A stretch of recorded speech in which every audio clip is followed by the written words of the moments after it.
ವಂದನೆಗಳಾಂಟಿ. ವಂದನೆ. ಆತ್ಮೀಯರೆಲ್ಲರಿಗೂ ಯೇಸು ಕ್ರಿಸ್ತರವರ ಪರಿಶುದ್ಧವಾದ ನಾಮದಲ್ಲಿ ಹೃದಯಪೂರ್ವಕವಾದಂತಹ ವಂದನೆಗಳನ್ನು ಸಲ್ಲಿಸೋನಾಗಿದ್ದೇನೆ. ಕಣ್ಣುಗಳನ್ನು ಮುಚ್ಚಿ ತಲೆಗಳನ್ನು ಭಾಗಿಸುವುದಾದರೆ ಚಿಕ್ಕ ಪ್ರಾರ್ಥನೆ ಮಾಡಿಕೊಂಡು ವಾಕ್ಯ ಸಂದೇಶವನ್ನು ನಾವು ಪ್ರಾರಂಭ ಮಾಡಿ. ನಮ್ಮನ್ನು ಬಹಳವಾಗಿ ಪ್ರೀತಿ ಮಾಡಿದ ನಮ್ಮ ತಂದೆಯಾದ ದೇವರೇ, ನಿಮ್ಮ ಪರಿಶುದ್ಧವಾದ ನಾಮಕ್ಕಾಗಿ ನಿಮಗೆ ವಂದನೆಗಳನ್ನು ಸಲ್ಲಿಸುತ್ತೇನೆ ಸ್ವಾಮಿ. ಮುಂಜಾನೆ ವೇಳೆಯಲ್ಲಿ ಈ ರೀತಿಯಾಗಿ ಕರ್ತನೆ ನಿಮ್ಮ ಪಾದ ಸಮ್ಮುಖದಲ್ಲಿ ನಾವು ಸೇರಿ ಬಂದು ನಿಮ್ಮ ಅತ್ಯಮೂಲ್ಯವಾದ ಮಾತುಗಳನ್ನು ಹೇಳುವ ಭಾಗ್ಯವನ್ನ ದಯಪಾಲಿಸಿದ್ದೀರ. ನಿಮಗೆ ವಂದನೆಗಳು. ನಿಮ್ಮ ಮಾತುಗಳಲ್ಲಿರುವಂತಹ ಸತ್ಯವನ್ನ ನಾವು ಅರಿತುಕೊಂಡು ಅದರ ಪ್ರಕಾರ ಜೀವಿಸುವವರಾಗಿರುವಂತೆ ನಮಗೆ ಸಹಾಯ ಮಾಡಿ ನಿಮ್ಮ ಪ್ರೀತಿ ಕೃಪೆಗಳಿಂದ ನಮ್ಮನ್ನು ತುಂಬಿಸಿ. ನಿಮ್ಮ ಆತ್ಮನ ಸಹಾಯದಿಂದ ಹೇಳುವ ಪ್ರತಿಯೊಂದು ಮಾತು ನಿಮ್ಮ ಮಾತಾಗಿರುವಂತೆ ನೀವು ಸಹಾಯ ಮಾಡಿ ನಡೆಸಿ ಬಲಪಡಿಸಬೇಕೆಂಬುದಾಗಿ ಬೇಡಿಕೊಳ್ಳುತ್ತಾ ಯೇಸು ಕ್ರಿಸ್ತರವರ ಪರಿಶುದ್ಧವಾದ ನಾಮದಲ್ಲಿ ಪ್ರಾರ್ಥಿಸಿ ಬೇಡಿ ಹೊಂದಿದ್ದೇನೆ ತಂದೆಯಾದ ದೇವರೇ, ಆಮೆನ್. ಪ್ರಿಯರೇ, ದೇವರು ಕೊಟ್ಟಂತ ಈ ಮಹಾ ಅವಕಾಶ, ಸೌಭಾಗ್ಯ, ಈ ಸೌಭಾಗ್ಯದಲ್ಲಿ ದೇವರ ಹೃದಯದಲ್ಲಿರುವಂತ ಆಲೋಚನೆ, ದೇವರ ಮನಸ್ಸೇನೆನ್ನುವಂಥದ್ದು, ದೇವರ ಉದ್ದೇಶವು ಏನು ಅನ್ನುವ ವಿಷಯಗಳನ್ನ ಈ ಸಮಯದಲ್ಲಿ, ಈ ದಿನದಲ್ಲಿ ನಾವು ನೋಡುವುದಕ್ಕೆ, ತಿಳಿದುಕೊಳ್ಳುವುದಕ್ಕೆ ಪ್ರಯತ್ನಿಸೋರಾಗಿರೋಣ. ದೇವರು ನಮಗೆ ವಾಗ್ದಾನಗಳನ್ನ ಮಾಡುವಂಥದ್ದು, ದೇವರು ನಮಗೆ ಪ್ರಾಮಿಸ್ ಮಾಡುವಂಥದ್ದು ನಮಗೆ ಗೊತ್ತು. ಕ್ರೈಸ್ತರಾದಂತ ನಮಗೆ ದೇವರು ಮಾಡಿರುವಂತ ಪ್ರಾಮಿಸ್ ಏನಂತಂದ್ರೆ, ನಾನ್ ನಿಮಗೆ ನಿತ್ಯ ಜೀವವನ್ನ ಕೊಡ್ತೇನೆ, ನಾನ್ ನಿಮ್ಮನ್ನ ಪರಲೋಕ ರಾಜ್ಯಕ್ಕೆ ಕರೆದೊಯ್ಯುತ್ತೇನೆ, ಕರೆದೊಯ್ಯುವವರೆಗೂ, ಕರೆದುಕೊಂಡು ಹೋಗುವವರೆಗೂ ನಾವು ಭಕ್ತಿಯಲ್ಲಿ ಇರಬೇಕೆನ್ನುವಂಥದ್ದು ದೇವರ ಒಂದು ಚಿತ್ತ. ಅದು ದೇವರು ಮಾಡಿರುವಂತ ಒಂದು ಒಡಂಬಡಿಕೆ, ವಾಗ್ದಾನ, ಪ್ರಾಮಿಸ್. ಹೀಗೆ ನಾವು ನೋಡುವುದಾದ್ರೆ ಹಳೆ ಒಡಂಬಡಿಕೆಯಲ್ಲಿ ದೇವರು ಅನೇಕ ವಾಗ್ದಾನಗಳನ್ನ ತನ್ನ ಭಕ್ತರ ಜೊತೆಯಲ್ಲಿ ಮಾಡಿದ್ದಾರೆ, ಅನೇಕ ಪ್ರಾಮಿಸ್ ಮಾಡಿದ್ದಾರೆ, ಆ ಪ್ರಾಮಿಸ್ ಅನ್ನ ನೆರವೇರಿಸಿದ್ದಾರೆ. ಇವತ್ತು ನಾವು ಮಾತನಾಡಿಕೊಳ್ಳುವಂಥದ್ದು ದೇವರು ನಮಗೆ ಮಾಡಿದಂತ ಪ್ರಾಮಿಸ್ ಅಲ್ಲ, ದೇವರಿಗೆ ನಾವು ಮಾಡಿದಂತ ಪ್ರಾಮಿಸ್, ನಾವು ಕೊಟ್ಟಂತ ಪ್ರಾಮಿಸ್. ಇದನ್ನು ಕುರಿತು ಈ ದಿನದಲ್ಲಿ ನಾವು ಧ್ಯಾನಿಸ್ಲಿಕ್ಕಿದ್ದೇವೆ. ನೋಡೋಣ. ಪ್ರಸಂಗಿ ಗ್ರಂಥ 5ನೇ ಅಧ್ಯಾಯ 1ನೇ ವಚನದಿಂದ. ಪ್ರಸಂಗಿ ಗ್ರಂಥ 5ನೇ ಅಧ್ಯಾಯ 1ನೇ ವಚನ. ದೇವಸ್ಥಾನಕ್ಕೆ ಹೋಗುವಾಗ ನಿನ್ನ ಹೆಜ್ಜೆಯನ್ನು ಗಮನಿಸು. ಮೂಢರ ಯಜ್ಞಕ್ಕಿಂತ ಸಾನ್ನಿಧ್ಯಕ್ಕೆ ಬಂದು ಕಿವಿಗೊಡುವುದು ಲೇಸು. ತಾವು ಮಾಡುವುದು ಅಧರ್ಮವೆಂದು ಮೂಢರಿಗೆ ಗೊತ್ತೇ ಇಲ್ಲ. ಬಾಯಿ ದುಡುಕಬೇಡ. ದೇವರ ಮುಂದೆ ಮಾತಾಡಲು ನಿನ್ನ ಹೃದಯದಲ್ಲಿ ಆತುರ ಪಡದಿರು. ದೇವರು ಆಕಾಶದಲ್ಲಿದ್ದಾನಲ್ಲವೇ, ನೀನು ಭೂಮಿಯಲ್ಲಿದ್ದೆ. ಆದ ಕಾರಣ ನಿನ್ನ ಮಾತುಗಳು ಕೊಂಚವಾಗಿರಲಿ. ಓದ್ಬೇಕಣ. ಓದಿ. ಕನಸು ಬಹು ಪ್ರಯಾಸದಿಂದಲೂ ಉಂಟಾಗುತ್ತದೆ. ಮೂಢನ ಧ್ವನಿಯು ಬಹು ಮಾತುಗಳಿಂದಲೂ ಕೂಡಿದ್ದಾಗಿದೆ. ನೀನು ದೇವರಿಗೆ ಹರಕೆಯನ್ನು ಕಟ್ಟಿದರೆ ಅದನ್ನು ತೀರಿಸಲು ತಡ ಮಾಡಬೇಡ. ಆತನು ಮೂಢರಿಗೆ ಹೊಲಿಯನು. ನಿನ್ನ ಹರಕೆಯನ್ನು ಒಪ್ಪಿಸು. ನೀನು ಅರಸಿಕೊಂಡು ತೀರಿಸದೆ ಇರುವುದಕ್ಕಿಂತ ಹರಕೆ ಮಾಡಿಕೊಳ್ಳದೆ ಇರುವುದು ವಾಸಿ. ನಿನ್ನ ಬಾಯಿ ನಿನ್ನನ್ನು ಪಾಪಕ್ಕೆ ಗುರಿ ಮಾಡದಂತೆ ನೋಡಿಕೋ. ಇದು ಅಜಾಗ್ರತೆಯಿಂದ ಆಯಿತೆಂದು ದೂತನ ಮುಂದೆ ಹೇಳಬೇಡ. ದೇವರು ನಿನ್ನ ಮಾತಿಗೆ ರೋಷಗೊಂಡು ನಿನ್ನ ಕೈ ಕೆಲಸವನ್ನು ಏಕೆ ಹಾಳು ಮಾಡಬೇಕು? ಬಹಳ ಕನಸುಗಳಿಂದಲೂ ವ್ಯರ್ಥ ವಿಷಯಗಳಿಂದಲೂ ಹೆಚ್ಚು ಮಾತುಗಳು ಹೊರಡುತ್ತವಷ್ಟೇ. ನೀನಂತೂ ದೇವರಲ್ಲಿ ಭಯಭಕ್ತಿಯುಳ್ಳವನಾಗಿರು. Thank you brother. ದೇವರಲ್ಲಿ ಹೇಳುತ್ತಿರುವಂತ ಮಾತು ಭಕ್ತನಾದಂತ ಪ್ರಸಂಗಿಯ ಮೂಲಕ. ಪ್ರಸಂಗಿ ಯಾರು ಅಲ್ಲ ಪ್ರಿಯರೇ, ಸೊಲೊಮೋನನು ಏನನ್ನ ಹೇಳುತ್ತಿದ್ದಾರೆ ಇಲ್ಲಿ? ಮಾಡುತ್ತಿರುವಂತ ಪ್ರಸಂಗ, ಸೊಲೊಮೋನನು ಮಾಡುತ್ತಿರುವಂತಹ ಪ್ರಸಂಗ ಏನಂತ ಪ್ರಸಂಗ ಮಾಡುತ್ತಿದ್ದಾರೆ ಸೊಲೊಮೋನನು ಅಂತಂದ್ರೆ, ದೇವಸ್ಥಾನಕ್ಕೆ ಹೋಗುವಾಗ ನಿನ್ನ ಹೆಜ್ಜೆಯನ್ನು ಗಮನಿಸು. ಮೂಢರ ಯಜ್ಞಕ್ಕಿಂತ ಸಾನ್ನಿಧ್ಯಕ್ಕೆ ಬಂದು ಕಿವಿಗೊಡುವುದು ಲೇಸು. ತಾವು ಮಾಡುವುದು ಅಧರ್ಮವೆಂದು ಮೂಢರಿಗೆ ಗೊತ್ತೇ ಇಲ್ಲ. ಬಾಯಿ ದುಡುಕಬೇಡ. ದೇವರ ಮುಂದೆ ಮಾತಾಡಲು ನಿನ್ನ ಹೃದಯದಲ್ಲಿ ಆತುರ ಪಡದಿರು. ದೇವರು ಆಕಾಶದಲ್ಲಿದ್ದಾನಲ್ಲವೇ, ನೀನು ಭೂಮಿಯ ಮೇಲಿದ್ದಿ. ಆದ ಕಾರಣ ನಿನ್ನ ಮಾತುಗಳು ಕೊಂಚವಾಗಿರಲಿ. ಕನಸು ಬಹು ಪ್ರಯಾಸದಿಂದಲೂ ಉಂಟಾಗುತ್ತದೆ. ಮೂಢನ ಧ್ವನಿ ಬಹು ಮಾತುಗಳಿಂದ ಕೂಡಿದ್ದಾಗಿದೆ. ಇಲ್ಲಿ ದೇವರು ಮಾತನಾಡಿಸುತ್ತಾ ಆ ಸೊಲೊಮೋನನ ಮೂಲಕವಾಗಿ ಹೇಳುತ್ತಿರುವಂತ ಮಾತೇನಂತಂದ್ರೆ, ನಿಮ್ಮ ಮಾತುಗಳು ದೇವರ ಸಮ್ಮುಖದಲ್ಲಿ ಬಹಳ ಆಲೋಚನೆಯಿಂದಲೂ ಕೊಂಚವಾಗಿಯೂ ಇರುವುದು ಒಳ್ಳೆಯದು. ದೇವರ ಸಮ್ಮುಖದಲ್ಲಿ ನೀವು ಬಾಯಿ ತೆರೆದು ಮಾತನಾಡಬೇಕಾದ್ರೆ ಬಿ ವೆರಿ ಕೇರ್ಫುಲ್. ಯಾಕಂತಂದ್ರೆ ದೇವರ ಸನ್ನಿಧಾನದಲ್ಲಿ ಸಮ್ಮುಖದಲ್ಲಿ ನೀವು ಬಾಯಿ ತೆರೆದು ಯಾವ ಮಾತನ್ನಾದ್ರೆ ನೀವು ಕೊಡುತ್ತೀರೋ, ಯಾವ ಪ್ರಾಮಿಸ್ ಆದ್ರೆ ನೀವು ದೇವರಿಗೆ ಮಾಡ್ತೀರೋ, God will be waiting for that promise. ದೇವರು ಆ ಒಂದು ಹರಕೆಗಾಗಿ, ಆ ಪ್ರಾಮಿಸ್ಗಾಗಿ ಕಾಯ್ತಿರ್ತಾರೆ. So be very careful. ಯಾಕಂತಂದ್ರೆ ದೇವರ ಸಮ್ಮುಖಕ್ಕೆ ಬಂದಂತ ನಾವು ಓವರ್ ಎಕ್ಸೈಟ್ಮೆಂಟ್ ಆಗ್ತಿರ್ತೇವೆ. ದೇವರ ಸಮ್ಮುಖಕ್ಕೆ ಬಂದು ದೇವರ ಮಾತುಗಳನ್ನ, ವಾಕ್ಯಗಳನ್ನ ಕೇಳಿದಂತ ನಾವು ಅನೇಕ ಬಾರಿ ಆ ವಾಕ್ಯಕ್ಕಾಗಲಿ, ಆ ಮಾತುಗಳಿಗಾಗಲಿ ನಿಜವಾಗ್ಲೂ ನಮ್ಮ ಹೃದಯವನ್ನ ನಾವು ದೇವರಿಗೆ ಸಮರ್ಪಿಸಿಕೊಳ್ಳುವಂತ ಪರಿಸ್ಥಿತಿಗಳಲ್ಲಿ ನಾವಿದ್ದಾಗ we do few wrong things. ಅಂತಂದ್ರೆ ನಾವು ಅನೇಕ ಬಾರಿ ಆ ಓವರ್ವೆಲ್ಮಿಂಗ್ ಟೈಮ್ ಅಲ್ಲಿ ಅನೇಕ ತಪ್ಪಾದಂತ ನಿರ್ಣಯಗಳನ್ನ ತೆಗೆದುಕೊಳ್ತೇವೆ. ತಪ್ಪಾದಂತ ಒಡಂಬಡಿಕೆಗಳನ್ನ, ಪ್ರಾಮಿಸ್ ಗಳನ್ನ ದೇವರಿಗೆ ನಾವು ಕೊಟ್ಬಿಡ್ತೇವೆ. ಎಂತದ್ದು ತಪ್ಪಾದದ್ದು ಅಂತಂದ್ರೆ, ನಾವು ಮಾಡ್ಲಿಕ್ಕಾಗದೇ ಇರುವಂತದ್ದು, ನಾವು ನಮ್ಮಿಂದ ಆಗದೇ ಇರುವಂತ ಒಡಂಬಡಿಕೆಗಳನ್ನ ಕೆಲವೊಂದು ದೇವರಿಗೆ ನಾವು ಮಾಡ್ತಿರ್ತೇವೆ. ಏನಾಯ್ತು ಮಾಡಿದ್ರೆ ಅಂತಂದ್ರೆ, ನೀನು ಮಾಡ್ಲಿಕ್ಕಾಗದೇ ಇರುವಂತದ್ದನ್ನ ದೇವರ ಹತ್ರ ನೀವು ಮಾಡಿದಾಗ ದೇವರು ಅದಕ್ಕಾಗಿ ಕಾಯ್ತಿರ್ತಾರೆ. ದೇವರು ಅದಕ್ಕಾಗಿ ಕಾಯ್ತಿರ್ತಾರೆ. ಯಾಕೆ ದೇವರು ಕಾಯ್ಬೇಕು? ಯಾಕೆ ದೇವರು ನನ್ನ ಒಡಂಬಡಿಕೆಗೋಸ್ಕರ ಕಾಯ್ಬೇಕು? ಯಾಕೆ ದೇವರು ನನ್ನ ಒಂದು ಆ ಮಾತಿಗೋಸ್ಕರ ಕಾಯ್ಬೇಕು ಅಂತಂದ್ರೆ, yes he will be waiting. ದೇವರು ಕಾಯ್ತಿರ್ತಾರೆ. ಯಾಕಂತಂದ್ರೆ ಮಾತು ಕೊಟ್ಟಂತ ನೀನು, ನಾನು ದೇವರೇ ನಿನಗೋಸ್ಕರ ಇಂಥದ್ದನ್ನ ಮಾಡ್ತೇನೆ ಎಂಬುದಾಗಿ ವಾಗ್ದಾನ ಮಾಡಿದಂತ ನೀನು, ಆ ವಾಗ್ದಾನದ ಪ್ರಕಾರವಾಗಿ ನೀನು ದೇವರಿಗೋಸ್ಕರ ಬದುಕಬೇಕೆನ್ನುವಂಥದ್ದು ದೇವರ ಆಸೆ. ಯಾಕೆಂತಂದ್ರೆ ದೇವರ ಆಸೆ ಸತ್ಯವೇದದಲ್ಲಿ ಅನೇಕ ವಿಧಾವೆ ಪ್ರಿಯರೇ. ನಾನು ಪರಿಶುದ್ಧನಾಗಿರುವುದರಿಂದ ನೀವು ಕೂಡ ಪರಿಶುದ್ಧರಾಗಿರಿ. ಇದು ದೇವರ ಆಸೆ, ದೇವರ ಸಂಕಲ್ಪ. ಅಂತದ್ರಲ್ಲಿ ನಾನು ಪರಿಶುದ್ಧನಾಗಿರುವುದರಿಂದ ನೀನು ಪರಿಶುದ್ಧನಾಗಿರು ಅಂತಂದಾಗ, ನಾನು ಮಾತನ್ನ ಕೊಟ್ಟು ನಿಲ್ಲಿಸಿಕೊಳ್ಳುವಂತಹ ವ್ಯಕ್ತಿ ನಾನು. ನನ್ನ ಕ್ಯಾರೆಕ್ಟರ್ ಏನಂತಂದ್ರೆ, ನಾನ್ ಮಾತು ಕೊಟ್ರೆ ಆ ಮಾತಿಗೆ ತಕ್ಕಂತೆ ನಡೆದುಕೊಳ್ಳುವಂತ ದೇವರು ನಾನು. ನನ್ನ ಮಕ್ಕಳಾದಂತ ನೀವು ಕೂಡ ಹೇಗಿರ್ಬೇಕಂತಂದ್ರೆ, if you give a word, ನೀವು ಮಾತು ಕೊಟ್ರೆ, ವಚನ ಕೊಟ್ರೆ, ಯು ಶುಡ್ ಫುಲ್ಫಿಲ್ ಇಟ್. ಅದಕ್ಕೆ ಪ್ರಸಂಗಿ ಮಾತನಾಡುತ್ತಾ ಪ್ರಾರಂಭದಲ್ಲಿ ಏನ್ ಹೇಳ್ತಿದ್ದಾರೆ ಅಂತಂದ್ರೆ, ಬಾಯಿ ದುಡುಕಬೇಡ ನೀನು. ದೇವರ ಸನ್ನಿಧಾನದಲ್ಲಿ, ಸಮ್ಮುಖದಲ್ಲಿ, ಆತನ ಪ್ರಸನ್ನತೆಯಲ್ಲಿ, ಆತನ ಪ್ರೆಸೆನ್ಸ್ ಅಲ್ಲಿ ಬಾಯಿ ದುಡುಕಬೇಡ. ಈ ಮೂಳೆ ಇಲ್ಲದೆ ಇರುವಂತ ನಾಲಿಗೆಗೆ ಹೆಂಗಂದ್ರೆ ಹಂಗೆ ಒದ್ದಾಡ್ತಿರುತ್ತೆ, ಹೇಗಾದ್ರೆ ಆಗಿ ಏನೋ ಒಂದು ಮಾತನಾಡ್ತಾ ಇರುತ್ತೆ ಪ್ರೇಯರ್. ಅದಕ್ಕೆ ನಿನ್ನ ಬಾಯಿ ದುಡುಕಬೇಡ. ದೇವರ ಮುಂದೆ ಮಾತಾಡಲು ನಿನ್ನ ಹೃದಯದಲ್ಲಿ ಆತುರ ಪಡದಿರು. ಹರಿಯಾಗಿರಬೇಡ, ಆತುರ ಪಡಬೇಡ. ಬಹಳ ಎಚ್ಚರಿಕೆಯಿಂದ ಇರು. ಬಹಳ ಎಚ್ಚರಿಕೆಯಿಂದ. ಯಾಕಂತಂದ್ರೆ ಲೋಕದಲ್ಲಿರುವಂತ ಜನರು ಅನೇಕರು ಕೆಲವೊಂದು ವಿಷಯಗಳಲ್ಲಿ ಬಹಳ ಎಚ್ಚರಿಕೆ ಇರ್ತಾರೆ. ದುಡ್ಡಿನ ವಿಚಾರದಲ್ಲಿ ಆಗಿರಲಿ, ಯಾವ್ದಾದ್ರು ಮನುಷ್ಯರ ಹತ್ರ ಕಮಿಟ್ ಆಗಬೇಕಾಗಿರುವಂತ ಸಂದರ್ಭದಲ್ಲಾಗಿರಲಿ, they will be very careful. ಅವ್ರು ಬಹಳ ಎಚ್ಚರಿಕೆಯಿಂದ ಇರ್ತಾರೆ. ಆ ಎಚ್ಚರಿಕೆಯಿಂದ ಇರುವುದರಿಂದ ಅವರು ಕೆಲವೊಂದು ನಿರ್ಣಯಗಳನ್ನ ತೆಗೆದುಕೊಳ್ಳದೇ ಇರುವಂತದ್ದೇ ಒಳ್ಳೇದು ಅನ್ಸುತ್ತೆ. ಕೆಲವೊಂದು ನಿರ್ಣಯಗಳು ಅವರು ಮಾತು ಕೊಡದೇ ಇರುವಂತದ್ದೇ ನನ್ಗೆ ಒಳ್ಳೇದಾಯ್ತು ಅಂತ ಅನ್ಸುತ್ತೆ. ದೇವರ ಸಮ್ಮುಖದಲ್ಲಿ ಬರುವಷ್ಟರಲ್ಲಿ ಮಾತ್ರ ದೇ ಡೋಂಟ್ ಕೇರ್. ಯಾಕಂತಂದ್ರೆ ಅದಕ್ಕೆ ಜವಾಬ್ದಾರಿಯಾಗಿ ಕೇಳುವಂತವ್ರು ದೇವ್ರು ಇರೋದಿಲ್ವಲ್ಲ. ಸೊ ಅವ್ರಿಗೆ ಏನ್ ಬಾಯಿಗೆ ಬರುತ್ತೋ ಅದನ್ನ ಹೇಳ್ಬಿಡ್ತಾರೆ. ಅವ್ರಿಗೆ ಏನ್ ಬಾಯಿಗೆ ಬರುತ್ತೋ ಅದನ್ನ ದೇವರ ಮುಂದೆ ಆ ಬಿಚ್ಚಿ ಹೇಳ್ಬಿಡ್ತಾರೆ. ಬಟ್ ಆಫ್ಟರ್ ದಟ್ ಅವ್ರು ಅದನ್ನ ಕಂಪ್ಲೀಟ್ ಮಾಡೋದಕ್ಕೆ ಅವರಿಂದ ಸಾಧ್ಯವಾಗುದಿಲ್ಲ. ಬಿಕಾಸ್ ಅವರಿಗೆ ಅವರ ಸ್ಥಿತಿಗತಿಗಳನ್ನ ಮೀರಿ ಆ ಮಾತನ್ನ ಹೇಳಿರ್ತಾರೆ.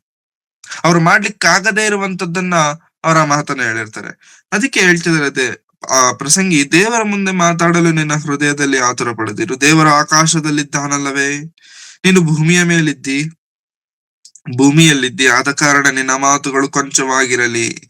ಕನಸು ಪ್ರಯಾಸದಿಂದಲೂ ಉಂಟಾಗುತ್ತದೆ. ಮೂಢನ ಧ್ವನಿಯು ಬಹುಮಾತುಗಳಿಂದ ಕೂಡಿದ್ದಾಗಿದೆ. ಯಾರಾದ್ರೂ ದೇವರ ಸಮ್ಮುಖದಲ್ಲಿ ಹೆಚ್ಚಾಗಿ ಮಾತನಾಡ್ತಿದಾರ? ಆತನನ್ನ ದೇವ್ರು ಏನಂತ ಹೇಳ್ತಿದ್ದಾರೆ ಗೊತ್ತಾ? ಮೂಢನು. ಏನ್ ದೇವ್ರೆ ಜಾಸ್ತಿನೂ ಮಾತಾಡ್ಬಾರ್ದಾ? ಜಾಸ್ತಿ ಮಾತಾಡ್ಬಾರ್ದಾ? ಮಾತಾಡು. ಎಷ್ಟು ಮಾತನಾಡ್ಬೇಕೋ ಅಷ್ಟೇ ಮಾತಾಡು. ಲಿಮಿಟ್ ಗಿಂತ ಜಾಸ್ತಿ ಮಾತಾಡಿದ್ರೆ, ಓವರ್ ಆಗಿ ನೀನು ಮಾತನಾಡ್ತಿದ್ರೆ ಆ ಮಾತುಗಳು ನಿನ್ನ ಹೃದಯದಿಂದ ಬರುತ್ತಿರುವಂತ ಮಾತುಗಳಲ್ಲ. ಅದು ನಿನ್ನ ಅಂತರಾಳದಿಂದ ಬರುತ್ತಿರುವಂತ ಮಾತಲ್ಲ. ಸೊ ಅದು ಎಲ್ಲಿಂದ ಬರ್ತಿದೆ ಅಂತಂದ್ರೆ, ನಿನ್ನ ಪ್ರಯಾಸದಿಂದಲೂ ಮೂಢನಾಗಿರುವುದರಿಂದ ಮೂಢನ ಧ್ವನಿಯು ಬಹುಮಾತುಗಳಿಂದ ಕೂಡಿದ್ದಾಗಿದೆ. ನೀನು ಮೂಢನು, ಯು ಆರ್ ಫೂಲ್. ಜಾಸ್ತಿ ಮಾತನಾಡುವಂತವ್ರಿಗೆ ದೇವರು ಸತ್ಯವೇದದಲ್ಲಿ ಕೊಡ್ತಿರುವಂತ ಟ್ಯಾಗ್ ಏನೋ ಗೊತ್ತಾ? You are fool. ನನಗ್ ಬುದ್ಧಿ ಇಲ್ಲ. ಯಾಕೆ ಅಂತಂದ್ರೆ ಹೆಚ್ಚಾಗಿ ಮಾತನಾಡ್ತಿ, ಹೆಚ್ಚಾಗಿ ವಾಗ್ದಾನಗಳನ್ನ ಮಾಡ್ತಿ, ಹೆಚ್ಚಾಗಿ ವಿಪರೀತವಾದಂತ ಮಾತುಗಳಿಂದ ನಿನ್ನ ಜೀವನವನ್ನೇ ನೀನು ಹಾಳು ಮಾಡ್ಕೊಳ್ತಿ. ಅದಕ್ಕೆ ದೇವರು ಕೂಡ ಮಾತನಾಡ್ತಾ ಏನ್ ಹೇಳ್ತಾರೆ ಅಂತಂದ್ರೆ, ಹೆಚ್ಚಾದಂತ ಮಾತುಗಳಲ್ಲಿ ದೋಷವಿರುತ್ತೆ. So don't talk too much. ದೇವರು ನಮಗೆ ಹೇಳ್ಕೊಡುವಂತ ಕೆಲವೊಂದು ವಿಷಯಗಳನ್ನ ನಾವು ನಿಜವಾಗ್ಲೂ ಕಲ್ತ್ಕೊಳ್ಬೇಕು ಪ್ರಿಯರೇ. We should learn. ನಾವು ಕಲ್ತ್ಕೊಳ್ಬೇಕು. ದೇವರು ಯಾವುದನ್ನಾದ್ರೆ ಮಾಡು ಎಂಬುದಾಗಿ ಹೇಳ್ತಾರಲ್ಲ ಪ್ರಿಯರೇ, ವಿ ಶುಡ್ ಡೂ ದಟ್. ನಾವ್ ಅದನ್ನ ಮಾಡಬೇಕು, ಮಾಡಬಾರದು ಎಂಬುದಾಗಿ ಹೇಳಿರುವಂತದ್ದನ್ನ ನಾವು ಮಾಡಬಾರದು. ಮೂಢನು ಅಧಿಕವಾಗಿ ಮಾತನಾಡ್ತಾನೆ, ಆದರೆ ದೇವರ ಸಮ್ಮುಖದಲ್ಲಿ ನಾವು ಅಧಿಕವಾಗಿ ಮಾತನಾಡಬಾರದಂತೆ ಬಹು ಕಡಿಮೆ ಮಾತನಾಡಬೇಕು, ಸ್ವಲ್ಪ ಮಾತನಾಡಬೇಕು. 4ನೇ ವಚನ, ನೀನು ದೇವರಿಗೆ ಹರಕೆಯನ್ನು ಕಟ್ಟಿದರೆ ಅದನ್ನು ತೀರಿಸಲು ತಡಮಾಡಬೇಡ. ಆತನು ಮೂಢರಿಗೆ ಒಳಿಯನು, ನಿನ್ನ ಹರಕೆಯನ್ನು ಒಪ್ಪಿಸು. ನೀನು ಯಾವುದನ್ನಾದ್ರೆ ದೇವರ ಸಮ್ಮುಖದಲ್ಲಿ ಹರಕೆ ಮಾಡಿಕೊಳ್ಳುತ್ತೀಯಲ್ಲ, ಆ ಹರಕೆಯನ್ನ ತೀರಿಸುವುದಕ್ಕೆ ಆತುರ ಪಡು. ನಿನ್ನ ಹರಕೆ ಏನಿದೆ ಅದನ್ನ ನೀನು ಕಂಪ್ಲೀಟ್ ಮಾಡು. ಏನ್ ಬ್ರದರ್, ಅನ್ಯರ ತರ ನಮಗೂ ಹರಕೆಗಳಿರ್ತಾವ, ಅನ್ಯರ ತರ ನಾವು ಕೂಡ ಹರಕೆಗಳನ್ನ ಒಪ್ಕೊಳ್ಬೇಕಾ? ಹೌದಲ್ಲ ಪ್ರಿಯರೇ, ಅನ್ಯರನ್ನ ನಾವು ನೋಡ್ತೇವೆ. ಕೆಲವೊಂದು ಮರಗಳಿಗೆ ದಾರಗಳು ತುಂಬಿಟ್ಟಿರ್ತಾರೆ, ದಾರಗಳು ಸುತ್ತಿರ್ತಾರೆ ಆ ಮರಗಳಿಗೆ. ಒಬ್ಬೊಬ್ಬರಿಗೆ ಒಂದೊಂದು ರೀತಿಯಾದಂತ, ಒಂದೊಂದು ಸ್ಥಳದಲ್ಲಿ ಒಂದೊಂದು ರೀತಿಯಾದಂತಹ ಹರಕೆಗಳು. ಯಾಕೆ ಇಷ್ಟೊಂದು ದಾರ ತುಂಬಿದ್ದಾರೆ ಅಂತಂದ್ರೆ, ಯಾವ್ದೋ ಒಂದು ಅವ್ರು ಅಂದ್ಕೊಂಡು, ದೇವ್ರೆ ನಾನು ಹಂಗೆ ಹಿಂಗೆ ಏನೋ ಒಂದು ಅಂದ್ಕೊಂಡು ಆ ಒಂದು ಹರಕೆ ಮಾಡಿಕೊಂಡು ಆ ರೀತಿ ದಾರ ಕಟ್ತಾರೆ. ಮತ್ತೆ ಕ್ರೈಸ್ತರಾಗಿರುವಂತ ನಮಗೂ ಅಂತ ಅನ್ಯ ಆಚಾರಗಳಿದಾವ ಅಂತಂದ್ರೆ ನೋ. ಆಚಾರ ಇಲ್ಲಿ ದೇವರು ನಮ್ಗೆ ಹೇಳ್ತಿಲ್ಲ. ದೇವರು ಹೇಳ್ತಿರುವಂತದ್ದು ಕ್ರಿಯೆ, ಕಾರ್ಯ, ನಂಬಿಕೆಯ ಸಂಬಂಧಪಟ್ಟಂತ ವಿಷಯಗಳನ್ನ ದೇವರಲ್ಲಿ ಮಾತನಾಡ್ತಿದ್ದಾರೆ. ನೀನು ದೇವರಿಗೆ ಒಡಂಬಡಿಕೆ ಮಾಡಬೇಕಾದ್ರೆ ಬಿ ಕೇರ್ಫುಲ್.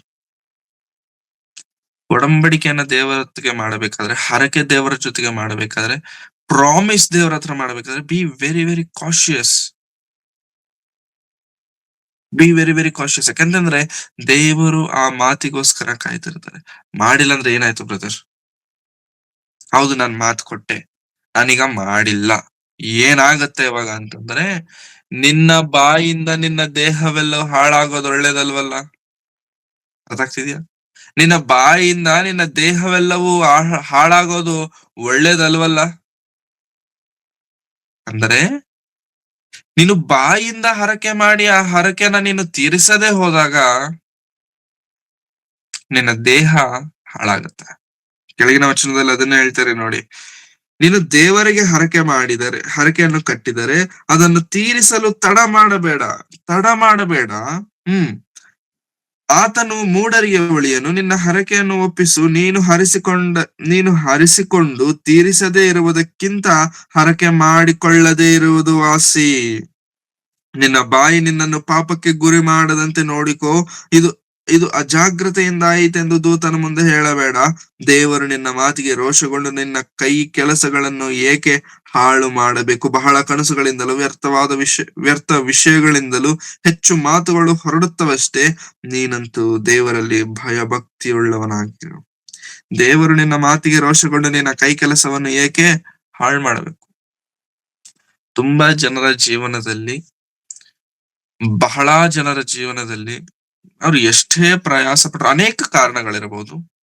ಒಬ್ಬರು ಬೆಳಿಲಿಕ್ಕಾಗುತ್ತಿಲ್ಲ, ಒಬ್ಬರು ಏನೇ ಒಳ್ಳೆ ಕೆಲಸಗಳನ್ನ ಮಾಡಿದರೂ ಕೂಡ, ಎಂಥ ಕಾರ್ಯಗಳನ್ನ ಅವ್ರು ಮಾಡ್ಲಿಕ್ಕೆ ಪ್ರಯತ್ನಿಸಿದರೂ ಕೂಡ ದೇ ಕಾಂಟ್ ಕಮ್ ಫಾರ್ವರ್ಡ್. ಅವ್ರು ಮುಂದೆ ಬರ್ಲಿಕ್ಕೆ ಸಾಧ್ಯವಾಗುದಿಲ್ಲ. What could be the reason ಅಂತಂದ್ರೆ, ಅನೇಕ ಕಾರಣಗಳಲ್ಲಿ ಒಂದು ಮಾಡಿದಂತ ಹರಕೆ ಅವರು ತೀರಿಸುವುದಿಲ್ಲ. ಹರಕೆ ಅಂತಂದ್ರೆ ಏನು? ದೇವರೇ, ನೀನು ನನ್ನನ್ನು ಇಂತಹ ವಿಷಯದಲ್ಲಿ ಕಾಪಾಡಿದ್ರೆ, ನನಗೆ ಬಹಳ ಸಮಸ್ಯೆಗಳಿದಾವೆ, ಅಥವಾ ನಾನು ಬಹಳ ಬಲಹೀನನಾಗಿದ್ದೇನೆ.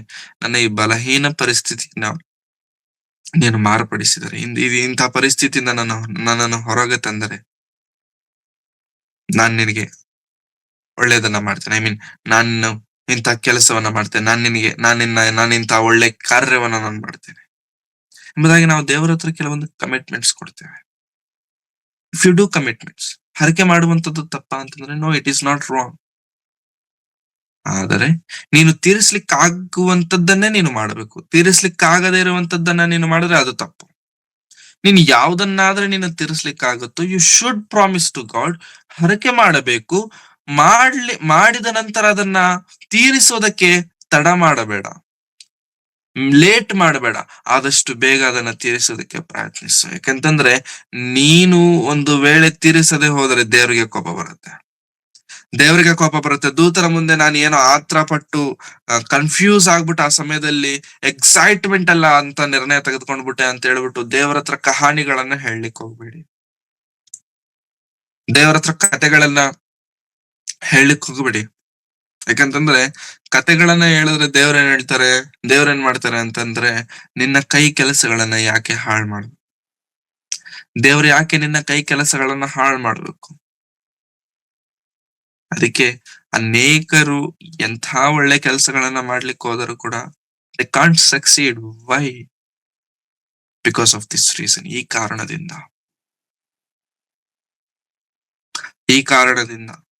ಹಾಗಂತ ಇದು ಒಂದೇ ಕಾರಣ ಅಂತ ನಾನು ಹೇಳ್ತಿಲ್ಲ, but it may be the reason. ಯಾವುದನ್ನ ನಾವು ಹರಕೆ ಮಾಡಿ, ಯಾವುದನ್ನ ದೇವರೇ ನಾನು ನಿನಗೆ ಇಂಥದನ್ನ ಮಾಡ್ತೇನೆ ಎಂಬುದಾಗಿ ಹೇಳಿ ನಾವು ಮಿಸ್ ಮಾಡ್ತೇವಲ್ಲ ಪ್ರಿಯರೇ, ದೇವರು ಆ ಮಾತನ್ನು ನೆರವೇರಿಸುವವರೆಗೂ ದೇವರು ಬಿಡಲ್ಲ, ದೇವರು ಬಿಡುವುದಿಲ್ಲ. This is for sure. ದೇವರು ಬಿಡುವುದು ಇಲ್ಲ.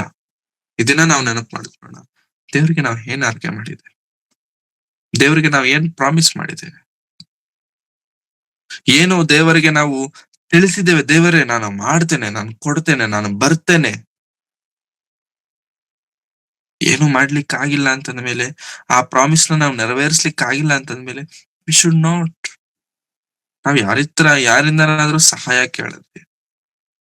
ನನಗಿಂತ ಪರಿಸ್ಥಿತಿ ಇದೆ, ನನಗಿಂತ ಬಲಹೀನತೆಯಲ್ಲಿ ನಾನಿದ್ದೇನೆ, ನಿಮ್ಮ ಸಹಾಯ ನನಗೆ ಬೇಕು, ದಯವಿಟ್ಟು ನನಗೆ ಸಹಾಯ ಮಾಡಿ, ದಯವಿಟ್ಟು ನನ್ನನ್ನು ಬಲಪಡಿಸಿ ಎಂಬುದಾಗಿ ನಾವು ಅವ್ರನ್ನ ಸಹಾಯ ಕೇಳಿದ್ವಿ ಅಂತಂದ್ರು, ಅವರು ನನಗೆ ಸಹಾಯ ಮಾಡ್ತೇನೆ ಎಂಬುದಾಗಿ ಹೇಳಿದ್ರು.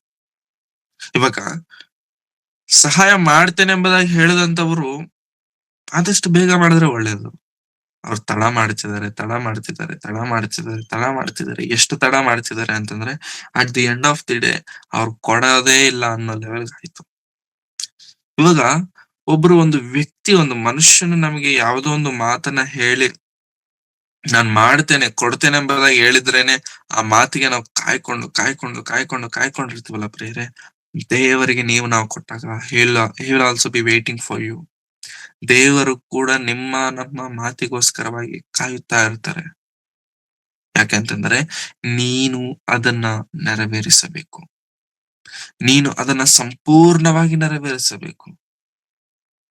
ದೇವರು ಹೇಗಾದ್ರೆ ಎಲ್ಲಾ ಕಾರ್ಯಗಳನ್ನ ಮಾಡಿ ಎಲ್ಲವನ್ನ ಒಳ್ಳೇದೆಂಬುದಾಗಿ ಸೃಷ್ಟಿ ಮಾಡಿ ರೆಸ್ಟ್ ಮಾಡಿದರೋ, ನಾವು ಕೂಡ ಯಾವ ಮಾತನ್ನಾದ್ರೆ ನೀವು ಕೊಟ್ಟಿದ್ದೀವಲ್ಲ ಪ್ರೇರೆ, ವಿ ಶುಡ್ ಕಂಪ್ಲೀಟ್ ಇಟ್.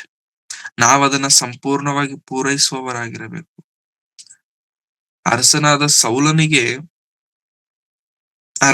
ಸೌಲನು ದೇವರ ಬಳಿಗೆ ಬರಬೇಕಾದ್ರೆ, ದೇವರು ಅರಸನನ್ನು ಆರಿಸಿಕೊಂಡ ನಂತರ ಅಭಿಷೇಕಿಸಿದನು ಸಮುವೇಲನು. ದೇವರಿಗೆ ಮಾತು ಕೊಟ್ಟ, ದೇವರೇ ನೀನ್ ಏನಾದ್ರೂ ಹೇಳ್ತೀಯ, ನಾನು ಅದನ್ನ ಮಾಡ್ತೇನೆ, ನೀನ್ ಏನ್ ಹೇಳ್ತೀಯ ಅದನ್ನ ನಾನು ಮಾಡ್ತೇನೆ. ಹೌದಾ? ಹಾಗಾದ್ರೆ ಹೋಗು, ಎಲ್ಲರನ್ನ ಕೊಂದುಬಿಡು, ಎಲ್ಲರನ್ನ ಸಾಯಿಸಿಬಿಡು, ಯಾವುದನ್ನು ನೀನು ಉಳಿಸಲೇಬಾರದು, ಎಲ್ಲವನ್ನ ನೀನು ಹತ ಮಾಡಬೇಕೆಂಬುದಾಗಿ ದೇವರು ಅರಸನಾದಂತ ಸೌಲನಿಗೆ ಹೇಳಿದಾಗ, ಸೌಲನು ಮಾಡಿದ ಕೆಲಸ ಏನಿದೆ? ಮಾಡ್ದ, ಕೆಲಸ ಮಾಡ್ದ. ಆದರೆ ಸಂಪೂರ್ಣವಾಗಿ ಮಾಡಿಲ್ಲ. ಕೆಲಸ ಮಾಡಿಲ್ವಾ ಅಂತಂದ್ರೆ ಮಾಡ್ದ, ಆದ್ರೆ ಸಂಪೂರ್ಣವಾಗಿ ಅದನ್ನ ಮಾಡಿಲ್ಲ. ಕೆಲವನ್ನ ಉಳಿಸಿದನಂತೆ.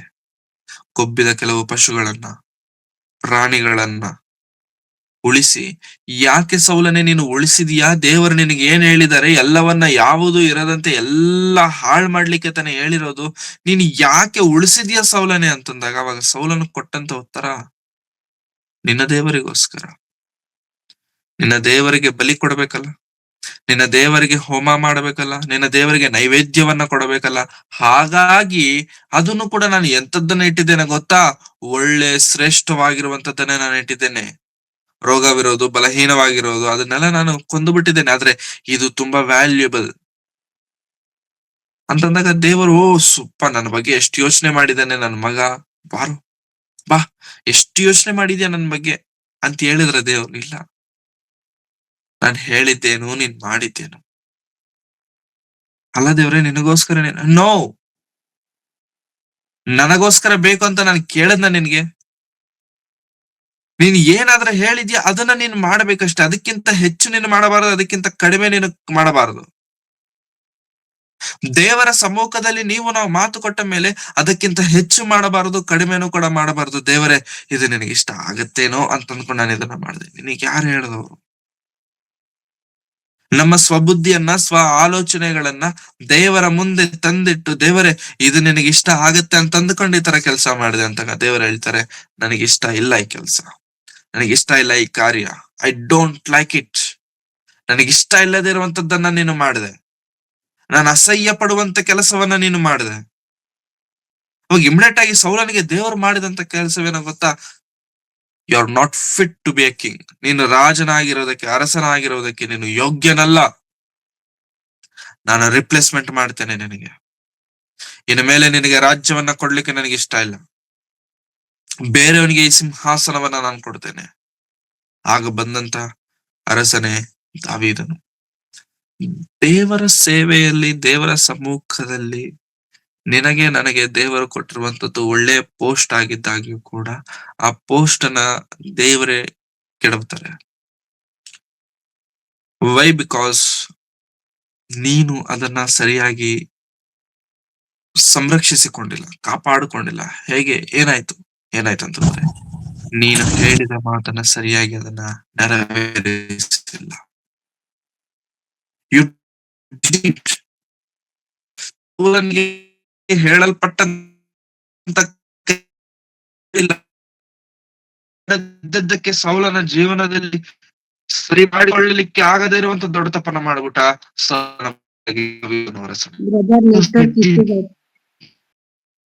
ಓಕೆ.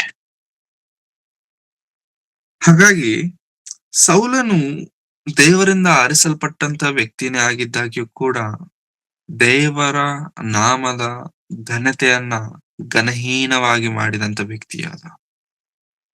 ಈಗ ನಿಮ್ಮ ಜೀವನದಲ್ಲೂ ಕೂಡ ಪ್ರೇರೆ, ಈ ಹೊಸ ಒಡಂಬಡಿಕೆಯ ಕಾಲದಲ್ಲಿ, ಈ ಕೊನೆಯ ದಿನದಲ್ಲಿ ದೇವರು ನಮ್ಮನ್ನು ಆರಿಸಿಕೊಂಡದ್ದರಿಂದಲೇ ಇಲ್ಲಿ ಈ ರೀತಿಯಾಗಿ ನಾವು ಈ ಮುಂಜಾನೆ ವೇಳೆಯಲ್ಲಿ ಕುಳಿತಿದ್ದೇವೆ. That's for sure. ಆದರೆ ಇಲ್ಲಿ ಕುಳಿತಂತ ನಾವುಗಳು, ಇಲ್ಲಿ ಸೇರಿ ಬಂದಂತ ನಾವುಗಳು ದೇವರ ವಾಕ್ಯಕ್ಕೆ ನಿಜವಾಗ್ಲೂ ವಿಧೇಯರಾಗಿ ಬದುಕ್ತಿದ್ದೇವ? ದೇವರಿಗೆ ಏನಾದ್ರೆ ಹೇಳಿದಾರೆ ಅದನ್ನ ನಾವು ಮಾಡ್ತಿದ್ದೇವ? ಅಥವಾ ದೇವರಿಗೆ ನಾವು ಕೊಟ್ಟಿರುವಂತ ಮಾತೇನಾದ್ರೂ ಇದೆಯಲ್ಲ, ಅದನ್ನ ನಾವು ನೆರವೇರಿಸುತ್ತಿದ್ದೇವಾ? ಆರ್ ವಿ ಜಸ್ಟ್ ಅದನ್ನ ತಳ್ಕೊಂಡು ಹೋಗ್ತಿದ್ದೇವ? ನೋ.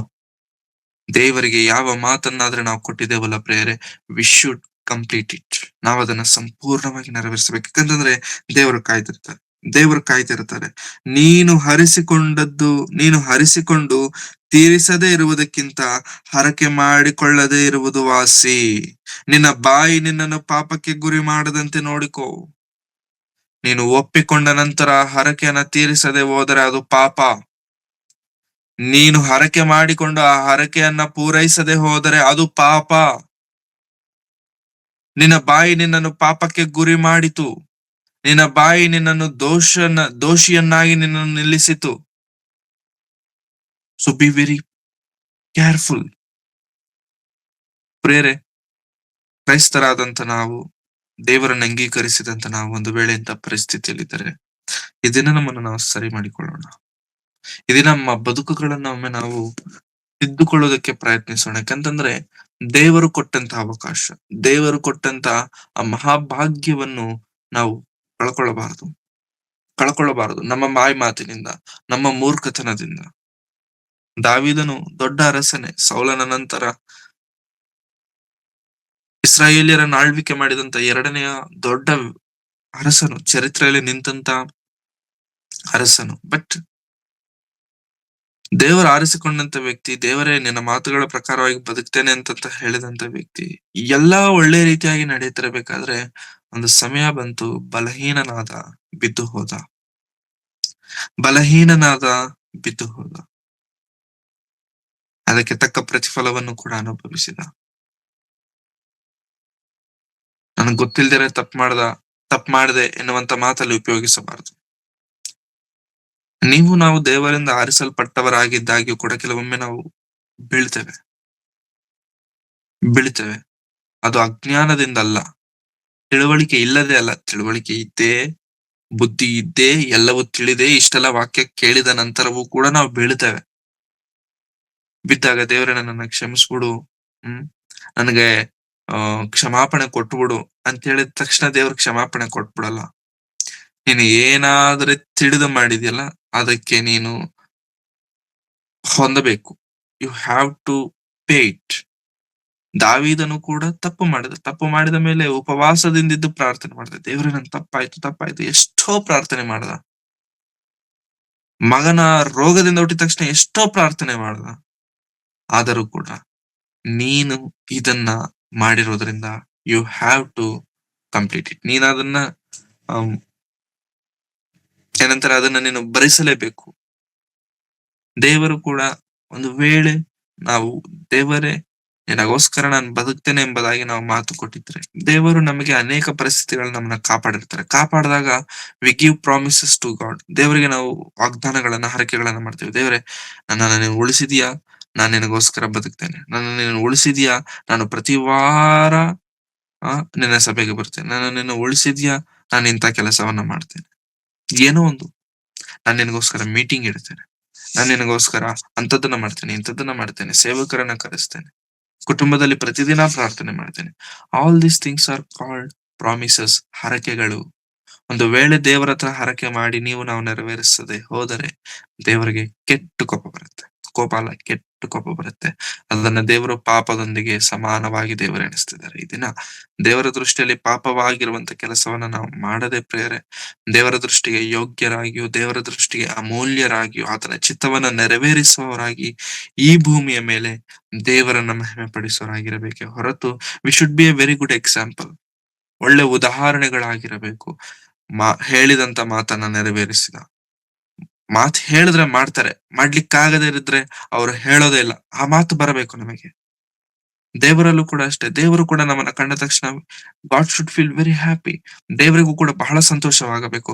ನನ್ನ ಪ್ರೀತಿಯ ಮಗನು ನನ್ನ ಇಚ್ಛೆಗಳನ್ನ, ನನ್ನ ಆಲೋಚನೆಗಳನ್ನ ನೆರವೇರಿಸುವಂತ ವ್ಯಕ್ತಿ ಎಂಬ ಮಾತನ್ನ ದೇವರು ನಮ್ಮನ್ನ ನೋಡಿ ಹೇಳ್ಬೇಕು. ಯಾವಾಗ ಹೇಳ್ತಾರೆ ಅದನ್ನ ಅಂತಂದ್ರೆ, ನಾವು ದೇವರಿಗೆ ವಿಧೇಯರಾಗಿ, ಕೊಟ್ಟಂತ ಮಾತನ್ನ ನೆರವೇರಿಸುವವರಾಗಿ, ಯೋಗ್ಯರಾಗಿ ಬದುಕಿದಾಗ. ದೇವರಿಗೋಸ್ಕರ ಬದುಕೋಣ. ದೇವರಿಗೆ ಪ್ರಾಮಿಸ್ ಗಳನ್ನ ಮಾಡೋಣ. Yes, we should have to promise God. But ನಿನ್ನಿಂದ ಆಗುವಂತದ್ದನ್ನೇ ಮಾಡು. ನಿನ್ನಿಂದ ಆಗುತ್ತಾ ಮಾಡು, ಆಗಲ್ವಾ ಡೋಂಟ್. ಅದು ಪಾಪ. ನಿನ್ನ ಕೈ ಕೆಲಸವನ್ನ ದೇವರು ಹಾಳು ಮಾಡ್ತಾರೆ. ನಿನ್ನ ಕೈ ಕೆಲಸವನ್ನ ದೇವರು ಸರಿ ಮಾಡುವುದಿಲ್ಲ. ದೇವರೇ ಹಾಳು ಮಾಡ್ಬಿಟ್ರೆ ಇನ್ಯಾರು ಸರಿ ಮಾಡ್ಲಿಕ್ಕೆ ಆಗತ್ತೆ? ದೇವರೇ ಬೀಳಿಸಬೇಕಂತ ಅಂದ್ಕೊಂಡ್ರೆ ಇನ್ಯಾರು ನಿಲ್ಲಿಸ್ಲಿಕ್ಕಾಗತ್ತೆ? ಹಾಗಾಗಿ ಪ್ರಿಯರೇ, ದೇವರಿಗೋಸ್ಕರ ನಿಂತಿದ್ದೇವೆಂದು ನೆನೆಸುವುದಾದ್ರೆ ಬೀಳದಂತೆ ಎಚ್ಚರಿಕೆಯಿಂದಿರೋಣ. ಕೊಟ್ಟ ಮಾತನ್ನ ನೆರವೇರಿಸೋಣ. ದೇವರ ವಾಕ್ಯಕ್ಕೆ ನಾವು ವಿಧೇಯರಾಗಿರೋಣ. ನಾವು ಕೊಟ್ಟಂತ ಮಾತಿಗೂ ಕೂಡ ವಿಧೇಯತ್ವವನ್ನ ತೋರಿಸೋಣ. ಮನುಷ್ಯರೇ ಕೊಟ್ಟ ಮಾತಿಗೆ ತಪ್ಪುವುದಾದ್ರೆ ಅವನು ಮೋಸಗಾರನು, ದ್ರೋಹ ಮಾಡ್ತಾನೆ ಎಂಬುದಾಗಿ ಎಷ್ಟೋ ಮಾತುಗಳನ್ನ ಹೇಳ್ತಾರೆ. ದೇವರಿಗೆ ಕೊಟ್ಟ ಮಾತನ್ನ ನಾವು ನೆರವೇರಿಸದ ಹೋದ್ರೆ ದೇವರು ಕೂಡ ಸೇಮ್ ಹಾಳು ಮಾಡ್ಬಿಡ್ತಾರೆ ನಮ್ಮನ್ನ. ಇದು ನ್ಯಾಯನ ದೇವರಿಗೆ? ಎಸ್, ನ್ಯಾಯ. ಇದು ಧರ್ಮನ ದೇವರಿಗೆ? ಎಸ್, ದೇವರಿಗೆ ಇದು ಧರ್ಮನೇ. ನಾವು ಇಂಥ ಬದುಕುಗಳುಳ್ಳವರಾಗಿ ಜೀವಿಸದೆ ದೇವರಿಗೆ ಮೆಚ್ಚುಗೆಯಾಗಿ, ದೇವರಿಗೆ ವಿಧೇಯರಾಗಿ, ದೇವರ ಆಲೋಚನೆಗಳಿಗೆ ತಕ್ಕಂತೆ ನಾವೆಲ್ಲರೂ ಜೀವಿಸೋದಕ್ಕೆ ಇಂದಿನಿಂದ ಪ್ರಯತ್ನಿಸೋಣ. ದೇವರ ಮುಂದೆ ಬಾಯಿ ತೆರೆಯಬೇಕಾದ್ರೆ ಬಹಳ ಎಚ್ಚರಿಕೆಯಿಂದ ಇರೋಣ. ದೇವರ ಮುಂದೆ ಬಾಯಿ ತೆರೆದು ಮಾತು ಕೊಟ್ರೆ ಅದನ್ನು ತಪ್ಪದೆ ನೆರವೇರಿಸ. ಪ್ರಾರ್ಥನೆ ಮಾಡಿ. ಪ್ರೀತಿ ಸ್ವರೂಪನಾದ ತಂದೆಯಾದ ದೇವರೇ, ನಿಮ್ಮ ಪರಿಶುದ್ಧವಾದ ನಾಮಕ್ಕಾಗಿ ನಿಮಗೆ ವಂದನೆಗಳನ್ನು ಸಲ್ಲಿಸುತ್ತೇನೆ ಸ್ವಾಮಿ. ಸತವೇದದಲ್ಲಿ ಕರ್ತನೆ, ನಿಮಗೆ ಹರಕೆ ಮಾಡುವುದಾದ್ರೆ ಆ ಹರಕೆಯನ್ನು ತೀರಿಸಬೇಕೆಂಬುದಾಗಿ ನೀವು ಹೇಳಿದ್ದೀರಾ. ನಮ್ಮ ಜೀವನದಲ್ಲಿ ಅನೇಕ ಬಾರಿ ಕರ್ತನೆ, ನಾವು ನಿಮಗೆ ತಿಳಿಯದೆ ನಿಮ್ಮ ಮುಂದೆ ಹರಕೆ ಮಾಡಿಕೊಳ್ಳುವವರಾಗಿದ್ದೇವೆ. ನಾವು ಮಾಡಿದಂತ ಆ ಪ್ರಾಮಿಸ್, ನಾವು ಮಾಡಿದಂತ ಹರಕೆಯನ್ನು ತೀರಿಸುವವರಾಗಿ ನಾವಿರುವಂತೆ ಸಹಾಯ ಮಾಡಿ. ನಮ್ಮ ಬಾಯಿಂದ ಪಾಪ ಮಾಡುವವರಾಗಿರದೇ ಇರುವಂತೆ ನಮಗೆ ಸಹಾಯ ಮಾಡಿ. ಇದುವರೆಗೂ ನಡೆಸಿಕೊಂಡು ಬಂದಿದ್ದೀರ ಕರ್ತನೆ, ನಿಮಗೆ ವಂದನೆಗಳು. ಇನ್ನು ಮುಂದೆ ನಿಮ್ಮ ಪ್ರೀತಿ ಕೃಪೆಗಳಿಂದ ನಮ್ಮೆಲ್ಲರನ್ನು ತುಂಬಿಸಿ, ನಿಮ್ಮ ಆಲೋಚನೆಗಳಿಗೆ ತಕ್ಕಂತೆ ನಮ್ಮೆಲ್ಲರನ್ನು ಉದ್ಧರಿಸಬೇಕೆಂಬುದಾಗಿ ಕೇಳಿಕೊಳ್ಳುತ್ತಾ, ಮಾಡಿದ ಎಲ್ಲಾ ರೀತಿಯಂತ ಉಪಕಾರಗಳಿಗಾಗಿ ನಿಮಗೆ ವಂದನೆಗಳನ್ನು ಸಲ್ಲಿಸುತ್ತಾ, ನಮ್ಮ ಬಾಯಿಗಳನ್ನು ಕಾಪಾಡಿಕೊಳ್ಳುವವರಾಗಿ, ಕಾದುಕೊಳ್ಳುವವರಾಗಿ ನಾವೆಲ್ಲರೂ ಇರುವಂತೆ ನೀವು ಕೃಪೆ ತೋರಿಸಬೇಕೆಂಬುದಾಗಿ ಬೇಡಿಕೊಳ್ಳುತ್ತಾ, ಯೇಸು ಕ್ರಿಸ್ತರವರ ಅಪರಿಶುದ್ಧವಾದ ನಾಮದಲ್ಲಿ ಪ್ರಾರ್ಥಿಸಿ ಬೇಡಿ ಹೊಂದಿದ್ದೇನೆ ತಂದೆಯಾದ ದೇವರೇ, ಆಮೆನ್. ನಮ್ಮ ತಂದೆಯಾದ ದೇವರ ಪ್ರೀತಿಯು, ಕರ್ತನಾದಂತ ಯೇಸು ಕ್ರಿಸ್ತರವರ ಕೃಪೆಯು, ಪವಿತ್ರಾತ್ಮನ ಅನ್ಯೋನ್ಯತೆಯು, ಸಹವಾಸು ಇಂದಿಗೂ ಎಂದಿಗೂ ಸದಾಕಾಲ ಕರ್ತನ ಬರುವ ತನಕ ನಮ್ಮೆಲ್ಲರೊಂದಿಗೆ ಸದಾ ನೆಲೆಯಾಗಿರಲಿ ಸ್ವಾಮಿ. Amen, amen, amen. Thank you very much. ಎಲ್ಲರಿಗೂ ವಂದನೆಗಳು.